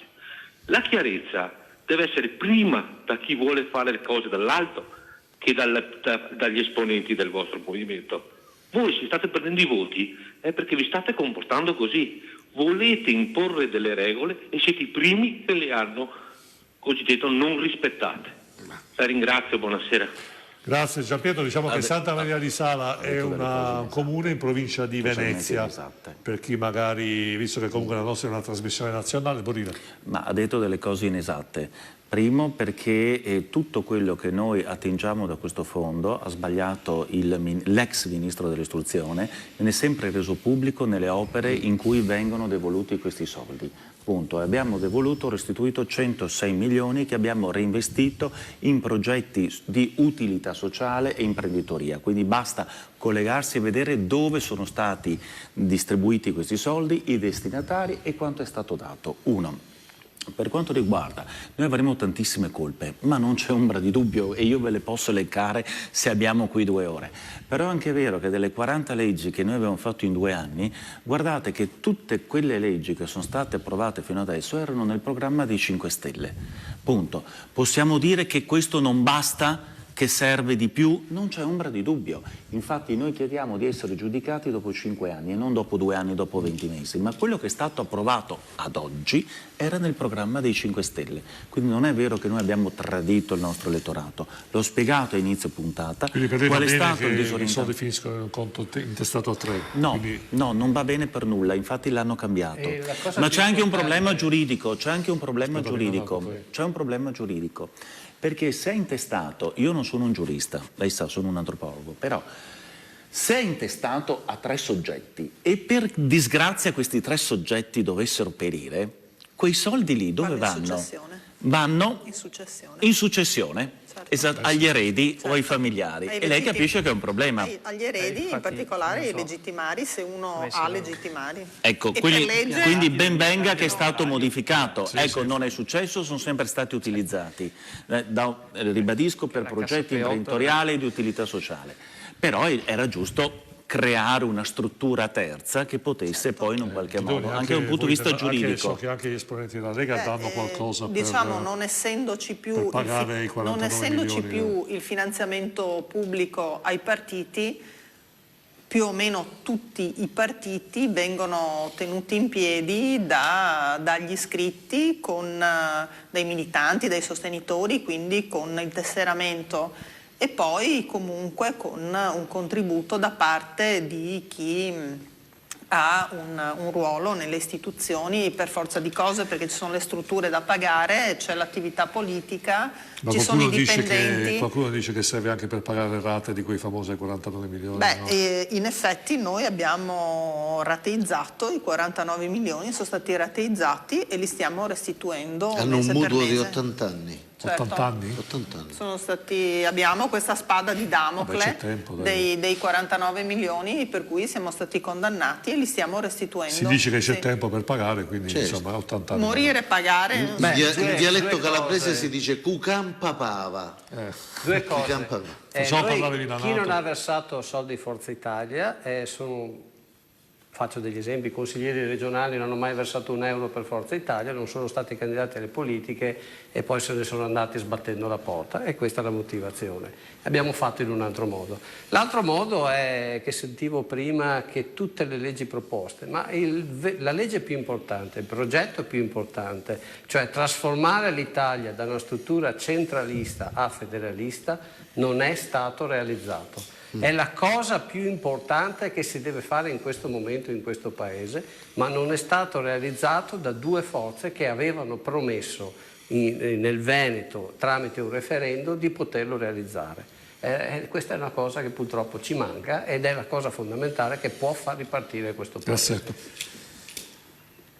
Penso che l'elettore abbia già tratto le sue conclusioni. Come può un italiano fidarsi di un movimento che non sa neanche gestire i propri soldi, i soldi che arrivano dai propri esponenti, e si candida, si arroga il voler amministrare e voler governare questo Paese? Cioè, sentire da parte di un ex ministro queste dichiarazioni è una cosa scandalosa, cioè che ci sia un movimento politico, perché loro non hanno mai voluto chiamarsi partito, movimento politico, che poi gestisce i fondi in questa maniera, dandoli utilità sociale, imprenditoria. È male secondo lei? Quella è una male. Cosa. No, è questa la cosa. Non mi sembra che il ministro abbia detto quello. Ma guarda, io di quel ministro potrei dirne da qua fino a domani. Ed è per quello è stato invitato a dimettersi, ed è stato invitato non è che lui si sia dimesso. Conte era già 3 volte che lo invitava ancora mesi fa a dimettersi, quel signore lì, attenzione. 30 per strada di parlamentari, 31 ma guardi, c'è una marea di ma succede sempre, è nell'ordine delle cose che ci sia qualcuno che va al gruppo misto. Qualcuno che va al gruppo misto. Io penso una cosa, nel 5 Stelle queste cose sono più frequenti perché sono arrivati lì da dilettanti allo sbaraglio. Esatto. Secondo me alcuni andavano la prima volta che sono entrati nella loro vita in un edificio pubblico è stato nel comune del loro paese per richiedere un certificato di stato famiglia. Perché io sono sicuro che certi parlamentari che sono arrivati lì, calati giù dalle webinarie dove con 200 voti arrivavi ad essere candidato al Parlamento, non sapevano neanche il primo giorno di Parlamento cos'era una mozione. Quindi, secondo me, per fare politica, oltre alla passione, ci vuole la competenza sul campo. Ad esempio, Fratelli d'Italia, che arriva in Parlamento molto spesso, ha fatto tutta la gavetta. Ha fatto il consigliere comunale, ha fatto l'assessore, ha fatto il sindaco, il consigliere provinciale o regionale.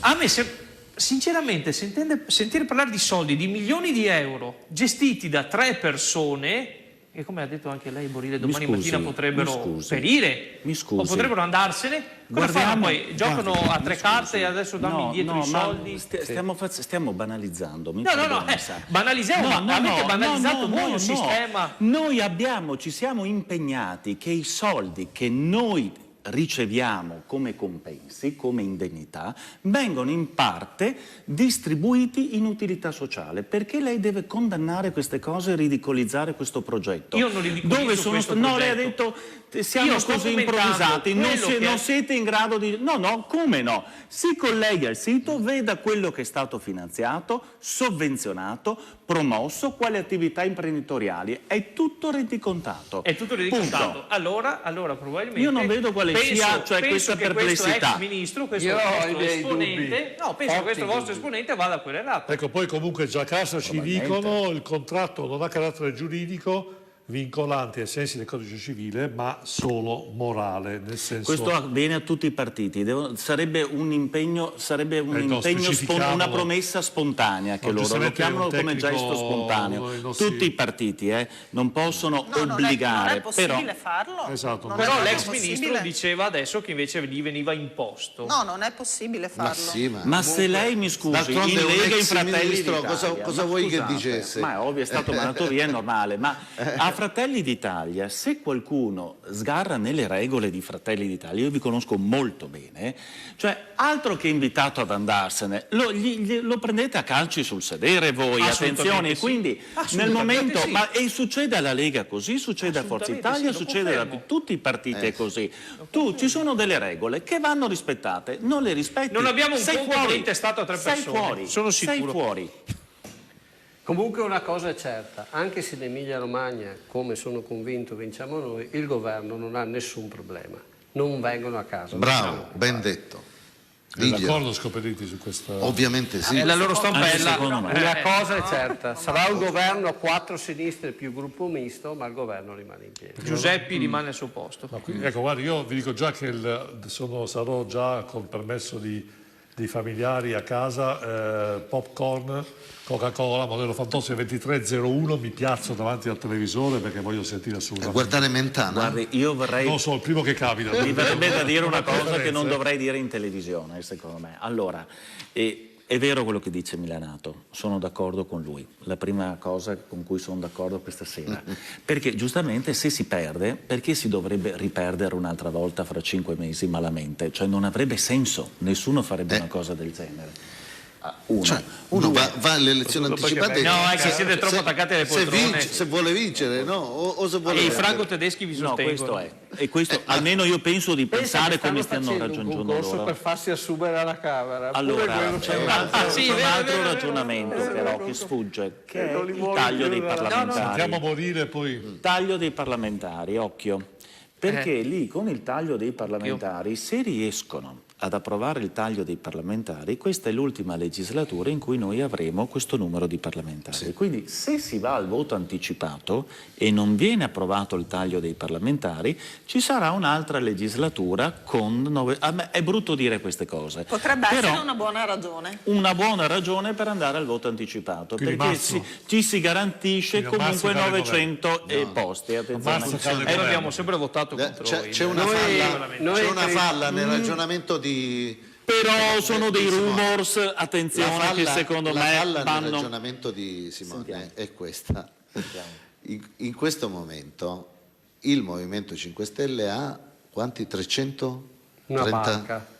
390? Tanti. Adesso non so quanti 390 parlamentari. O meno. Se si va a elezioni anticipate, quasi metà. se anche si vota col vecchio sistema, cioè, ma il Movimento 5 più, Stelle ne perde più della metà. È un problema. E quindi sono i primi a non volere le elezioni anticipate. Sarà l'ultima legislatura in cui avremo questi numeri. Parlamentari. È un errore grave. Grave errore, gravissimo errore. Fai una concentrazione di potere. Noi volevamo l'eliminazione del Senato, che era una cosa legittima. Che era un'altra fesseria. Che era una cosa diversa. Per carità, per fortuna. Ma a un certo punto Renzi ha detto vabbè, vogliono tagliare i parlamentari in questo modo e tagliamoli in questo modo. Ci sarà un referendum su cui ci batteremo per sentite, se in America, dove sono 350 milioni di abitanti, hanno 400 400 fra deputati Ma e è diversa senatori. la Ma perché struttura noi del- non È diverso, avevamo diverso. 965? Non fare non si può hanno fare fatto per- bene. Su quel questa cosa paragone io là non sono è vero. favorevole Vivono di al lobby. Movimento È 5 Stelle. tutto È un'altra Hanno cosa. fatto bene. È un'altra È una democrazia. struttura federale, tutto Se si diverso. va Io devo al federale referendum, Lascia stravince il perdere. referendum Ci sono il taglio le dei persone parlamentari. che La fa gente gente che non non sa vuole, il nulla. Non si può mai 90% vuole il taglio dei parlamentari. Questo avviene Certo, con il certo. È un referendum. errore. Al referendum Noi l'abbiamo ci sempre sarà il votato. referendum. I nostri parlamentari A l'hanno sempre giugno votato. ci sarà il referendum perché è stato chiesto da 71 senatori. Ma no? scusa, abbassa del 10% lo stipendio e tieni i parlamentari, il risultato è lo Ma stesso. non cambia rispondi alla niente. mia domanda, Quale Marco. cambia Rispondi alla niente. mia domanda. A giugno ci sarà il referendum nazionale sul taglio dei parlamentari. Esatto. Secondo te come finisce? Non lo so come finirà. 99 a 1, certo. te lo dico io. gente 99 a 1 Non importa, finisce. so per certo che noi ci batteremo Lo so, per un tagliato. però lo vogliono tutti. Noi abbiamo sempre Perché voi siete l'ultimo referendum. 10% E voi siete di l'uno. stipendio, basta tagliare 10% di stipendio e mantenere questo. Ma Hai l'alternativa il risparmio non è- dei 200 milioni che è una cifra. Guarda che non c'è neanche il Guardate che quorum. Quando andiamo c'è un a rischio. referendum, quorum, mi pare. quando c'è un Guardate che- no, non c'è referendum, quorum. Guardate l'alternativa che è andiamo o sì a rischio, o no. andiamo a O rischio sì di dare o no. troppo potere a delle persone, andiamo a rischio di non rappresentare delle Ce l'hanno zone. già a Guardate che i Milanato. rischi sono notevoli. Milanato su una ce cosa l'hanno del già. A Roma i parlamentari votano in base a quello che il capogruppo gli dice di Esatto. votare. Sono dei diciamo la nominati, verità, si dice dai. che sono dei Il capogruppo fa così Dai. e votano sì. E tutti Fa i così 30 e votano votano. Tranne mi dai. sembra di capire i Come 5 Stelle Nerone. che invece Come ognuno Votiamo vuole. con coscienza. Votiamo con Come coscienza. Nerone. Diciamo che Sempre stati un po' una razza eletta agli E allievi non della come il politica. gregge. diciamo che comunque nella democrazia evoluta non c'è bisogno di avere 100 parlamentari, anche perché poi questi qua non sono nominati, cioè, si Battaglia, diceva un prima, suicidio. cioè viene fatto un elenco. Beh, io sono favorevole. favorevole alle nomine e sono contrario alle preferenze. Ma Secondo allora, me ha dei notevoli vantaggi. Un partito deve saper scegliere la sua classe dirigente e quindi deve saper nominare. È chiaro che tu E cerchi comunque di nominare abbiamo delle fatto- persone che hanno tante preferenze perché automaticamente ti portano i voti. Ma è chiaro che il sistema della nomina ti permette di scegliere dei professionisti che magari non avrebbero quel consenso popolare, ma che ti sono utili per fare certi tipi di politica. Sentiamo Guidoni. Sì, volevo dire anch'io quello che penso sul tema. Beh, intanto il taglio dei parlamentari ci può stare se poi ci sarà anche una riforma in senso federalista, nel senso di dare autonomia alle regioni che l'hanno chiesto, per cui molte competenze vengono trasferite e probabilmente in una struttura di questo tipo, di Stato, statale di questo tipo, servono anche meno rappresentanti a Roma se comunque molte competenze vengono attuate a livello territoriale. Mi trovo d'accordo, contrariamente a quello che si pensa comunemente, con il collega di Forza Italia sul fatto che ci siano i listini già preparati dai partiti rispetto al dare le preferenze. E parlo per esperienza personale perché comunque sono stata più volte candidata in un modo e nell'altro e devo dire che il sistema di preferenze non è così diciamo corretto, non so neanche come definirlo, come possono pensare quelli che in realtà non hanno mai provato che cosa significa essere candidati. In che senso? Perché innanzitutto far mettere delle preferenze è molto difficile e serve comunque una struttura che difficilmente una persona ha se non ha comunque l'aiuto di un partito alle spalle. E quindi indipendentemente dal fatto che uno possa essere il più bravo del mondo, il più competente del mondo, se però non ha comunque un partito o una qualsiasi tipo di struttura radicata a livello territoriale, a meno che uno non abbia molti soldi da investire. E quindi diciamo che il metodo non è poi così democratico come potrebbe sembrare così ad Uno che un... non ha i mezzi non ce la fa. Prego, vedo che È un sta- po' difficile rapidamente, che rapidamente. uno È vero. poi alla fine riesca ad emergere con Intanto, pochi mezzi. messaggio chiaro, Guidoni, vi faccio sentiamo sommessamente notare che nel 95 c'è stato un referendum costituzionale che ha cancellato le preferenze, quindi stiamo parlando di una scelta forte, no? Da parte dei cittadini italiani. Nel 95 referendum, volete le leggi elettorali con le preferenze o senza le preferenze? Abbiamo votato al 78% mi sembra contro le preferenze. Primo. Secondo, io ho sostenuto più volte che le preferenze piacciono ai ricchi e ai mafiosi. E i ricchi perché hanno i soldi per farsi la campagna elettorale, ai mafiosi perché governano pacchetti di voti e li possono trasferire e poi ricattare gli eletti perché gli hanno dato... Cassetto? Sono completamente in disaccordo, assolutamente, cioè il cittadino deve avere la possibilità di scegliersi i propri rappresentanti e non di trovarli già prestampati su una scheda. Se il popolo è sovrano, il popolo deve avere la possibilità di scegliere, e una riforma dello Stato non può essere fatta se non si passa tramite il presidenzialismo. Il cittadino deve sapere quale sarà il presidente. Non possiamo... È vero che la nostra Costituzione recita questo, ma si può cambiare. Perché altrimenti ci saranno sempre i giochi di palazzo, ci si arroccherà dentro alle roccaforti, ognuno deciderà le varie, come diceva prima appunto, i capigruppo e i capibastone, chiamiamoli così, decideranno sempre il da farsi e ci troveremo dei governi che i cittadini non hanno votato.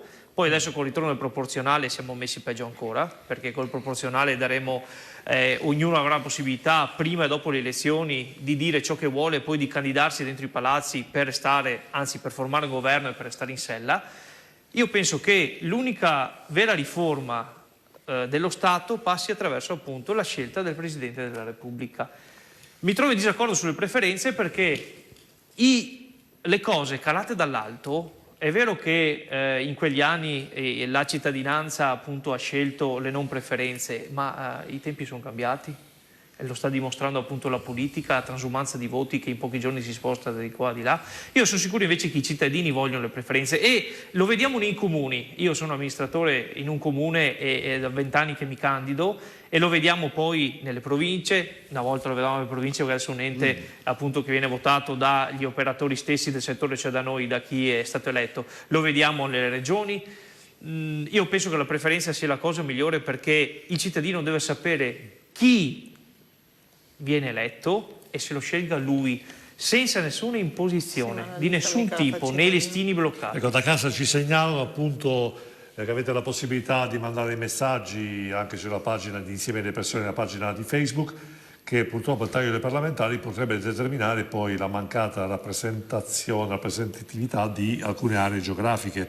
Quindi il rischio è anche che magari... Ma ci batteremo in questo referendum, noi non abbiamo nessun problema. Si risparmia sui parlamentari, però magari ci sono delle aree dove magari ci sono delle aree che rimarranno senza rappresentatività. Esatto. E quindi questa cosa è una cosa diciamo secondo me non giusta per chi vuole il taglio, anche se poi è chiaro che il popolo sceglie un po' distinto, tagliamo i costi, però rendiamoci anche conto che dimezzare i parlamentari, tagliare una buona percentuale significa certe aree non avere rappresentanza. Tu dici che il Molise non avrà rappresentanza? Non dico niente, dico semplicemente il rischio. Ma esiste il Molise? Il rischio guardi che il Molise è una bellissima regione. È una bellissima regione. Guardi che anche il referendum di Renzi lo davano stravincente il referendum di Renzi, eppure piano piano siamo riusciti a batterlo. C'era la promessa di non vederlo mai più e noi abbiamo vinto anche per quello. Però vinceremo anche quello. Solo per quello ci avete votato contro, ma noi resistiamo. Resistere. Vabbè, potremmo dire vincere. Scopriti, le faccio l'ultima domanda, poi dobbiamo chiudere perché sennò ero ossessionato su. Ma e quindi allora Renzi quando è che finirà l'organizzazione territoriale dell'Italia così può staccare la spina questo governo? Guarda, no, non stacchiamo nessuna spina. Intanto ti preannuncio che l'1 e il 2 febbraio c'è la prima assemblea nazionale di Italia Viva. a Cinecittà. Ah, bene, facciamo pure un film. È un cinema proprio. Allora, facciamo pure un film. Volevo intervistare facciamo un Renzi. film che avrà più spettatori di Tolo Tolo.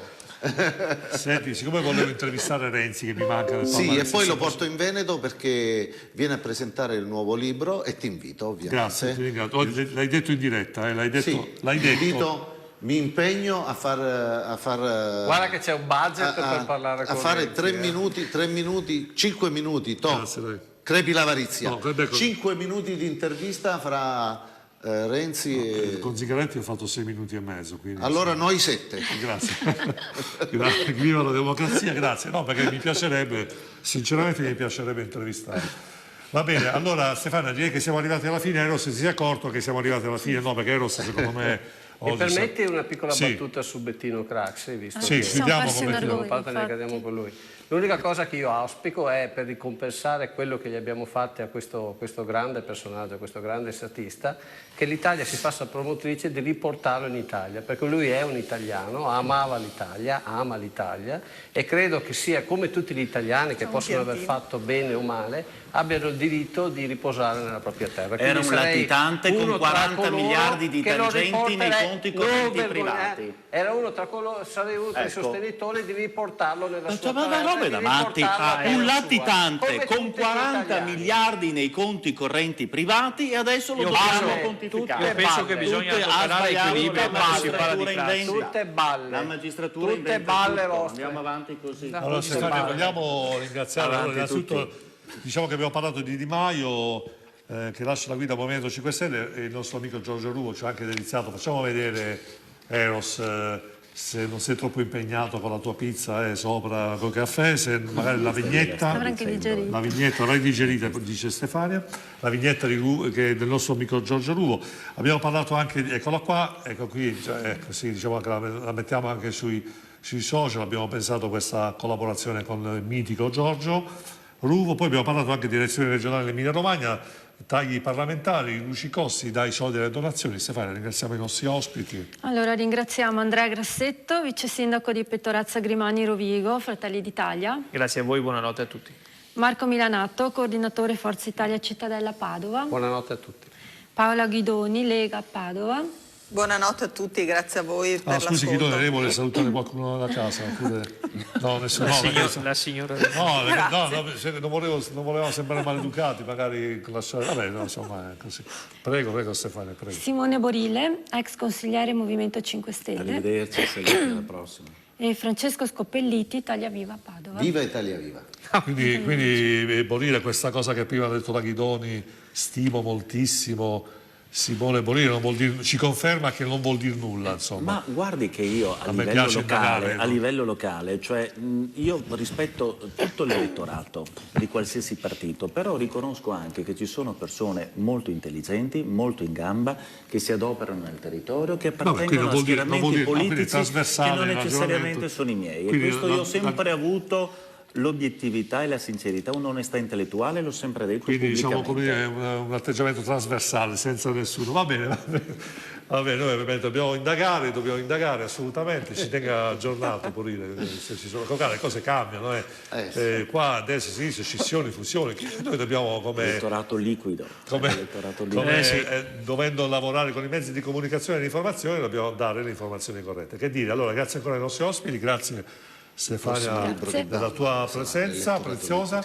Ricordiamoci che domani siamo di nuovo in diretta sul canale 154, sempre dalle 21 con l'Ovifood e poi 21:11 sempre con Insieme alle Persone. Parleremo di ambiente, economia e di territorio, perché vogliamo parlare del Veneto, di quello che è legato a quello che succede sull'inquinamento, quindi ne vedremo sicuramente delle belle. L'inquinamento e l'ambiente è una cosa che ci riguarda da vicino, dobbiamo stare attenti e essere consapevoli di quello che succede. Quindi mi raccomando, domani, grazie ancora agli ospiti e a domani. Grazie Eros, mi raccomando, grazie.